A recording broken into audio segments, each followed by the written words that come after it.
Reports that 3 Americans were killed in Syria have once again pushed the long-running conflict back into global focus, reminding the world that the war is far from over. Although Syria has faded from daily headlines, the country remains one of the most dangerous and complex battlegrounds in the Middle East, where local conflicts, regional rivalries, and global power struggles overlap.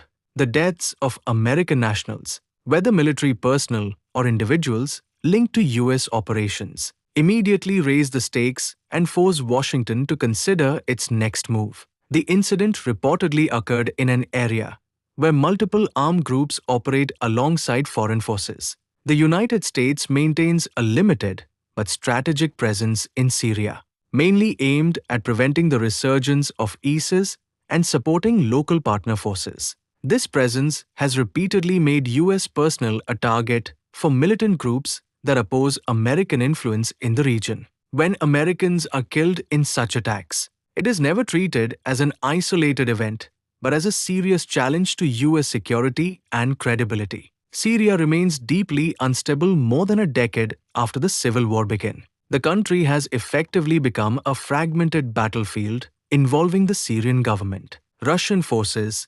Iranian-backed militias, US troops, Kurdish-led groups, and remnants of ISIS. In such an environment, even a single attack can have wide consequences. Armed groups often operate through proxy networks, making it difficult to immediately identify responsibility. But investigations usually focus on militias linked to broader regional power struggles. Several possible motives are often considered in attacks like this. Some groups may be retaliating for recent US military actions or arrests. Others may be attempting to send a political message to Washington, signaling that the US presence in Syria will continue to be challenged. There is also the ongoing threat posed by ISIS, which, despite being territorially defeated, still seeks high-profile attacks to demonstrate that it remains active and dangerous. Determining the motive behind the killings is critical because it shapes the nature and scale of any US response. Historically, when Americans are killed in conflict zones, the United States responds in stages.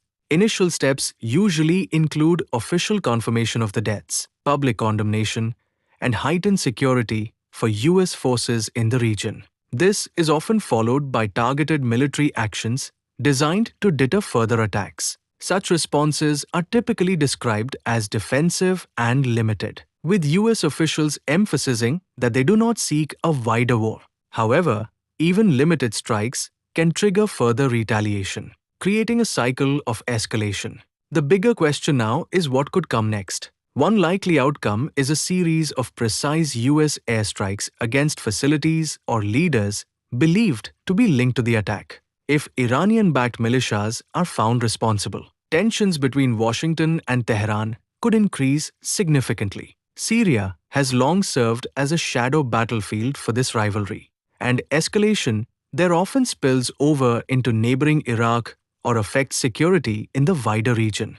There is also the possibility of broader regional instability. Any US military response may provoke counterattacks on American forces or allies, raising the risk of a prolonged confrontation. At the same time, incidents like this often reignite debates inside the United States about the cost and purpose of maintaining troops in Syria. Some argue that such attacks prove the mission is too risky, while others believe that withdrawing would embolden embolden militant groups. Beyond military consequences, the incident may have diplomatic fallout. US allies are likely to express solidarity, while rivals may accuse Washington of contributing to regional instability. International calls for restraint may grow, even as pressure mounts on the US government to demonstrate strength and protect its personnel. For the Middle East, the killings underline a painful reality.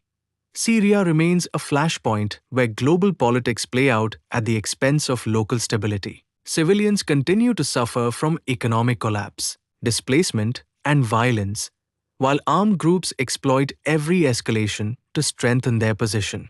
Neighboring countries fear that renewed tensions could spill across borders, further destabilizing an already fragile region.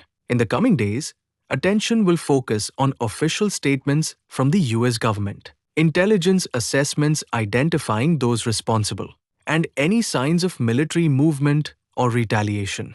The first few days after such an incident are often decisive in determining whether the situation calms down or grows into something much larger. The deaths of 3 Americans in Syria may not just be another tragic episode in a long war, but a moment that shapes the next phase of regional tensions and global responses.